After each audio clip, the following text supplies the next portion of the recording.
Hello, I'm Tyler Edlin, and I'm back with another episode of the Brush Sauce Theater. Now, this week I'll be talking about brushwork. Does your brushwork suck?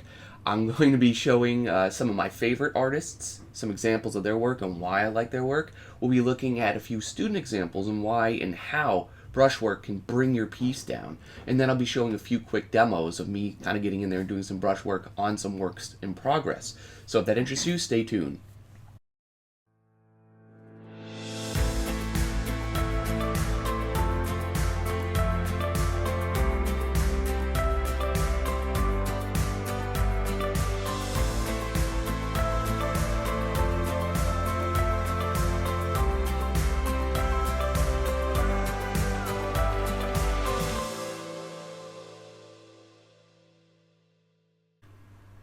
I haven't made it a point to address this subject often. It is fairly difficult for a few reasons, namely because I feel it is a bit of an abstract principle with multitudes of subjective aspects. Now, disclaimer aside, the general idea behind fantastic brushwork, at least for me, is to engage and impact the viewer. Now, whether it is the thought-provoking mastery of edge control of a digital artist like Jamie Jones, to the classically trained illustrator Tom Lovell, his delicate and calculated marks, it leaves us hungry for more. The brush or any tool is our conduit, as the artist, to convey our emotional response to a given subject. And in a sense, the notion of brushwork is extremely personal, and it defines us as the artist. So first up would be Evan Amundson here. He mostly focuses on fantasy illustration and character arts, but I love his use of brushwork. Whether he's doing a very simple character portrait, it's very clean, but it's also pretty simple, elegant, and for lack of better words, smooth. You can see some of the physical brushwork in there, but he hides just enough of it that it comes well as like a very nice, refined illustration, even for a character concept. And then there is the use of his brushwork within painting the paintings themselves, and they're absolutely mesmerizing with how simple he has some of the brushwork, how complex it gets. And of course his use of color and light can go a long way as well, but there's just enough texture where there needs to be, and there's just enough of it that's implied, but it really gets a very consistent look, and it's extremely dynamic, and it brings the subject matter to life no matter what he's doing. Now next up is Ling Jing over here on ArtStation, right? A variety of subject matters, but what really kind of caught my eye is back down to the simple things. Some of the brushwork in rocks or in trees or in foliage. If you guys really want to practice your brushwork, don't try to design a cityscape or design a character and practice your brushwork. Just go to what's in front of you. Go what's in life. Rocks, trees, grounds, maybe a piece of wood, the table, whatever it may be. Practice the simple things you can observe. And then that way you're focusing purely on your brushwork and not on your design. But look at that. This is absolutely awesome. There's no rock use. There's no stamping of leaf textures. It is very dynamic, highly energetic. There's emotion. There's an energy to it. It's just very raw and visceral. I'm absolutely entranced by the brushwork that this artist is able to convey here. Let me look at another one. So even in a simple scene such as this, I think what my favorite aspect about it is just the sheer variety of marks and the types of mark making. Some of it is extremely controlled, some of it's very loose and implied. I think the key word here is there's a lot of variety. That's to take away. Some of this is very, very much untouched, but some of this is highly detailed, and there's small strokes and there's large brush strokes. Now let's look at a little bit more of a stylized example from Simon Bernanke here. What I love about his stuff is that he's able to capture a very animated, a very bold, a very stylistic look in his work. And that is by design, and that mostly is conveyed through shapes. But if you look and zoom in, right, at the individual little textures and the mark making with even like a flat surface, like a building or a car or a roadway, there's a lot of subtle little dynamics. It's almost kind of like pointillism. And it absolutely makes the color pop because of the sheer variety in here. And one of the best aspects of this is a lot of these artists have some process. So I wanted to skip away to the painting side of things, because there's a lot to learn, right? You can see simple shapes being made. Everything is starting very graphic, very flat, even very simple, and then you can see he just refines it. He refines the shapes, he refines the texture, and he goes in heavy with the brushwork within the individual shapes, and he's using the shapes to control those larger brush marks, or how that texture is. See, when he applies the brushwork within that shape, he's also using selections on top of using a texture brush. So it's going shape, selection, and then like a textured brush. 1, 2, 3, and he's able to create a highly dynamic range of brushwork, within the work. I absolutely love it. So more on the more natural side of things, or classical side, we have Nick Shinro, one of my favorite working artists at Naughty Dogs. A lot of artists love and kind of, I think Eitan Zena may be a more popular choice, but I really love the subtlety that Nick Shinro can capture. Just look at this scene here where he has some soldiers riding through a riverbank, with some snow and everything. Absolutely stupendous amount of work. The sky, extremely simple. You could see hints of brushwork just kind of like flaking through. The trees, very dynamic in their shapes. No tree brushes, none of that nonsense. It's all, very intently measured. And sometimes I must say it is more work to get a delicate look like this than it is to get in there and intricately paint very precise branches. And then of course there's the shapes and the use of texture in the ground. So again, if you're looking to practice your brushwork, do something historic, do something tried and true, use photo reference if you don't want to go out and paint from life. It's the best way to just practice your the painting side of things, not so much the design and your idea. But yeah, Nick's stuff is fantastic, no matter what subject matter or genre he's doing. So again, we talked a lot about simple versus complex, but there's also, large brushstrokes versus simple, right? The focal point is easily this mech, and he's got a lot tighter of a brushwork. It's not extremely tight, but it's tighter than, let's say, the ground or even the sky. And having that balance, again, is great variety, and it gets me as the viewer really engaged in his work. And last is Maciej Sidorowicz here. A bit more of a stylized approach as well, but I just love his use of not only his texture, but his shapes, how dynamic everything looks. So like typically, right, a white lighthouse, right? How do you make a white lighthouse interesting? Well, you try to apply every color but white. You can see whites on the border here. So there's lots of subtle yellows, there's greens, there's plenty of neutrals, there's warm, there's cool. And it's not just the texture on this white lighthouse, it's even on the house or the rocks. Everything is very active in this painting, but very clearly defined shapes. So again, that's another major key aspect or word that I'm taking away. It's like there's a lot of variety and diversity, but they're always refined and contained within rather tight shapes. And again, he's showing us a little bit of the process here as well. So I just love these. So see, like most of us, he's starting off very simple, very crude. He's using selections fairly often to get in there to make much more tight and refined brushwork. So I think, like I typically do, he's starting with an underpainting, and then he's layering in elements, he's layering in cleaner shapes on top of that. The underpainting kind of serves to set up the atmosphere. It sets up the tone. You can put some base texture there as well. And I think that's a great way to approach this. So see, like much larger brush strokes underneath, smaller, tighter, refined ones on top. And it just absolutely comes together when you build it piece by piece. What I see students do most often is they go in there and they try to paint every little thing at once. Whereas I think it works generally a little better if you systematically go in and build things up over a few layers. Alright, now just to look at a few student examples to highlight and show what bad brushwork or unrefined brushwork can really do to a piece.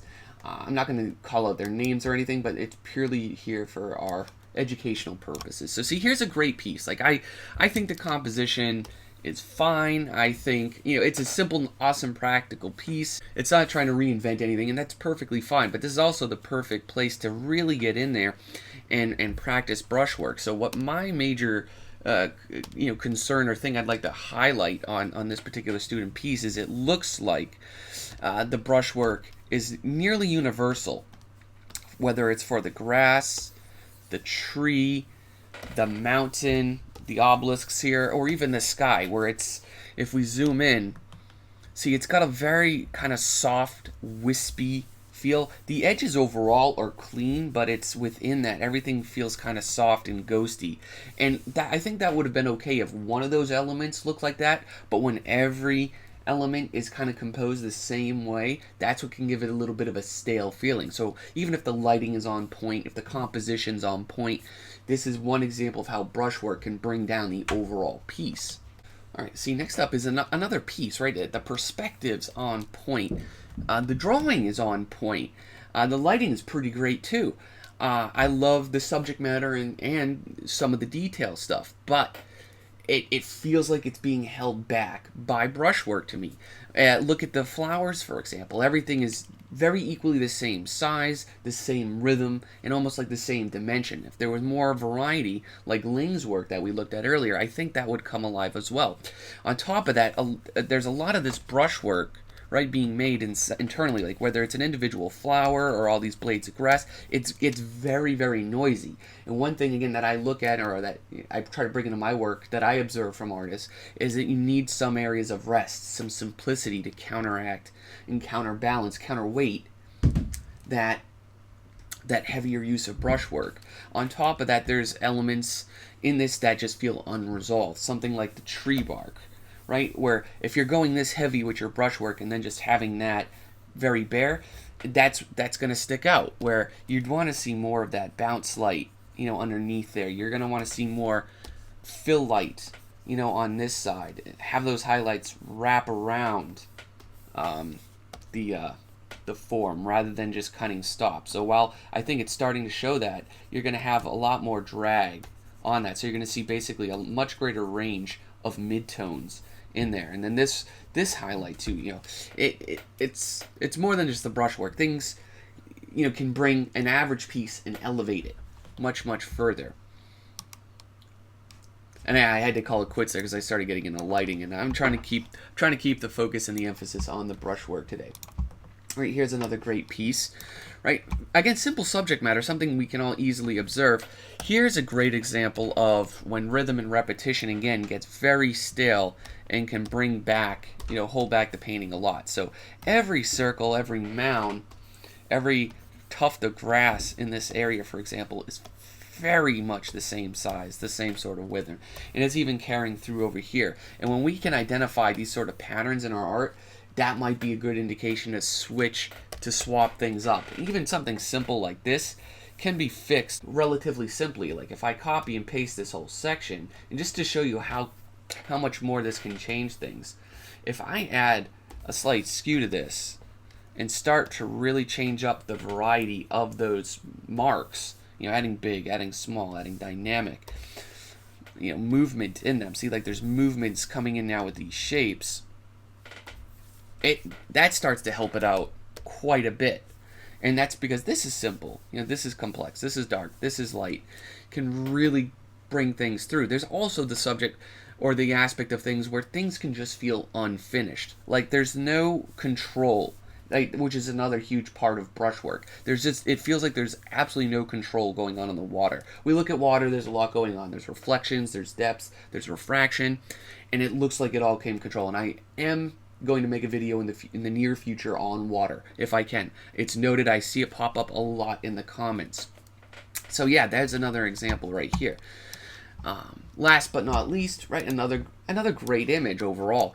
The lighting's really nice, the feeling, the atmosphere's there. But when we zoom in, and we take it from a whole, right, it does a pretty good job, I feel. But when you zoom into the individual elements, that, again, a lot of things in this all tend to have that, everything tends to have this wispy and loose sort of aspect for it. So again, I recommend if you're going to go something like that on the tree or on the cloud or on the individual texture within the rock there, tighten some of that up create that variety, have that control, and I think that will help it. A good painting, it'll make it a great painting. This, for me, the biggest offender might be the group of trees. It's just like, it's a lot of information, there's a lot of brushwork there, and I think just starting to simplify it, separating those shapes out just a little bit more, will do wonders for this sort of piece. Alright, now for just a few quick little demonstrations. Here's another work in progress I'm working on, and so I'm starting out with the shapes. Moving to selections, I hid the selection using Command or Control H, depending on your software.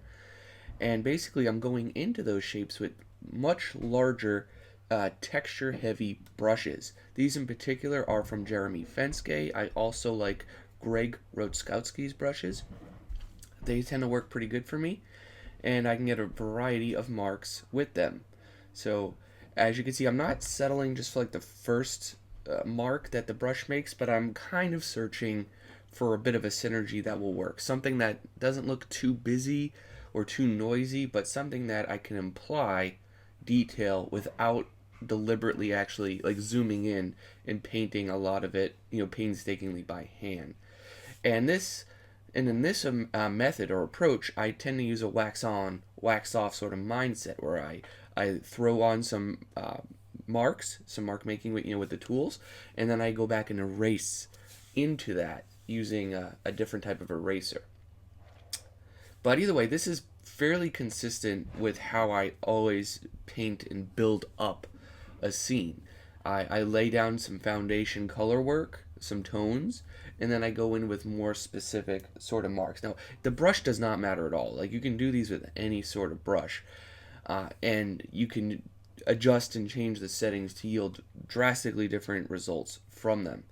And so therefore I would say definitely it doesn't involve the brushes, doesn't rely on the brushes.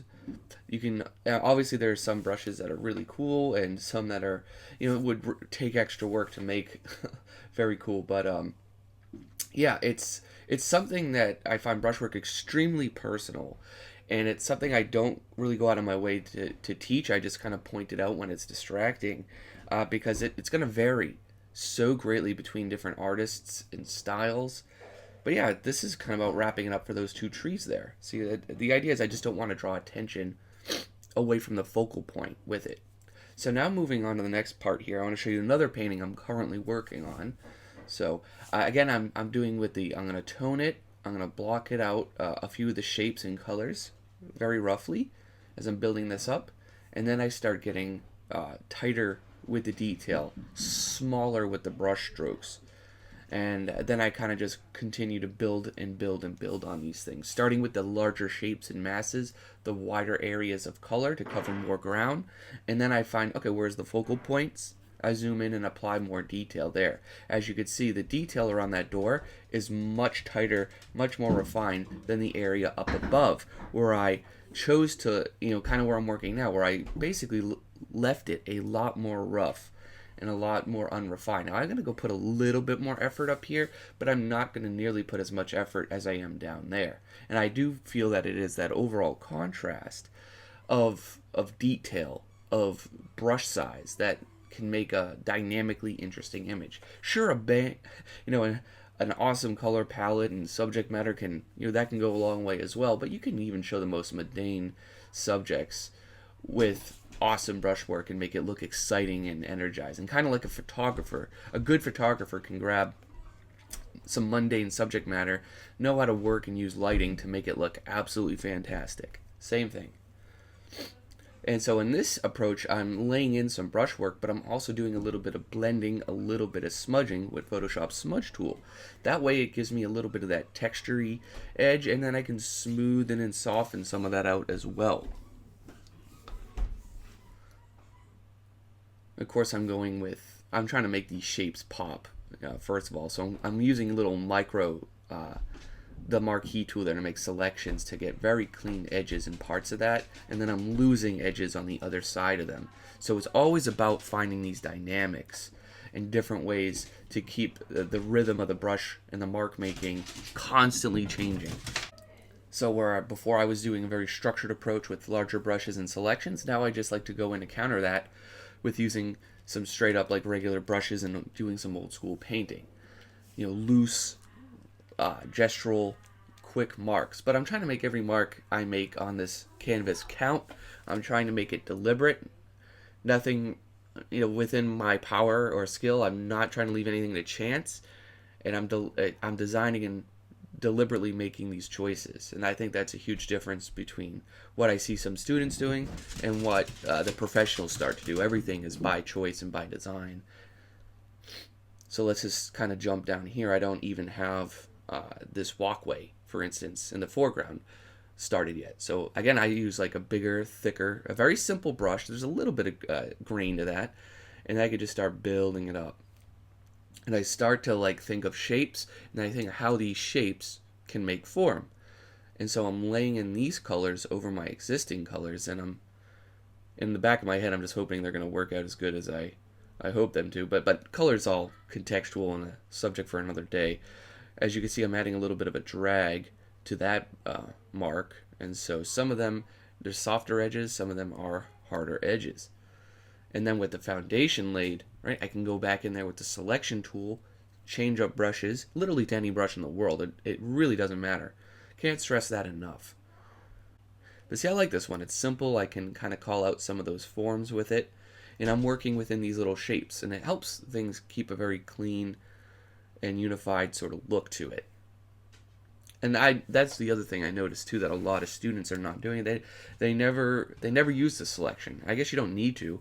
It'd be a pain in the neck to do traditionally anyways. Sorry, I'm a little congested. But for me, it's a really great way to add a lot of control to the marks that I make on a canvas, and I love it. See, I go in, I paint some negative space shapes. I go on top of that, paint positive ones. So constantly pushing light and dark, thick and thin, soft and rough, detailed and not so detailed and simple. All these ways of adding contrast to my marks, as well as contrast to the entire piece itself. So yeah, here's a little bit of how I started this area. Alright, so here is a little bit of a recap of what I just worked on. Right. Added in the foreground elements. Then I went in and balanced some of that detail, removing lots of it in the shadowy areas. Softened a good amount of that as well.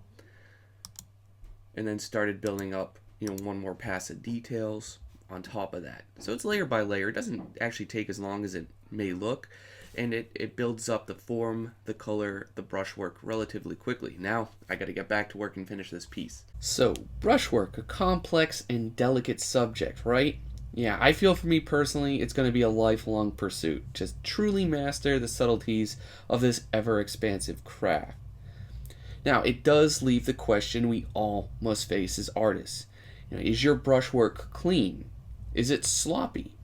Is it uncontrolled? If it's chaotic and loose, is that by choice, or is it a constant battle for your own readability? It really has to be something we each deliberately work at and in our own way.